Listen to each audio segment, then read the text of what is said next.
Bedwetting. Depression, incontinence, emotions, body image, Let's have a look. sex, Finances or lack of. erectile dysfunction. fear.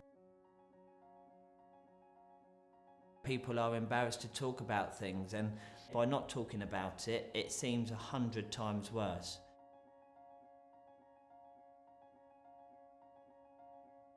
Cancer has left them with maybe quite difficult side effects, like incontinence. A camera, as an example, up your bottom. No one's going to go, oh, yep, I'm up for that. So it may not be until we leave the room that they say, I didn't like to say, but actually I haven't been able to have an erection since the surgery. They feel they're not a man anymore, or some women maybe had a mastectomy, feel they're not a whole person anymore.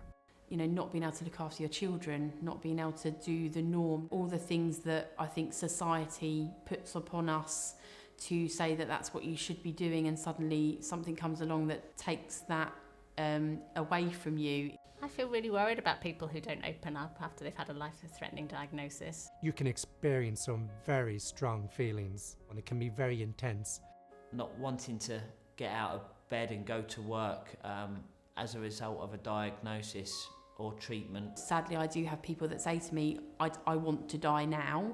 Not that they're necessarily suicidal at that point, but they say that actually they're not sure they want to carry on with any treatments we're giving them. People can become very angry, and that anger can be misdirected at maybe either partners or other family and friends. You think perhaps we only want to know about how your body's recovering, we need to know about your mind and the impact it's having on your work, your home life, your finances. Those are all very valid things, and we want to help you with those. Maybe it's something that's almost historical, something that we were told as in our youth that this shouldn't be talked about. Humour is a good way to talk about it. Oh, yeah, couldn't get it up last night and that. It's worth reflecting on how children cope with these matters, isn't it? For example, toileting. I mean, they're so matter-of-fact about it. They make a laugh about their poo. They like to show people. So what is it that happens as we get older that we become embarrassed? And perhaps when we have a life-threatening condition, we need to revisit that and say, these are just barriers that we're putting up, and actually they don't need to be there, and I can overcome them and actually talk about really what matters to me.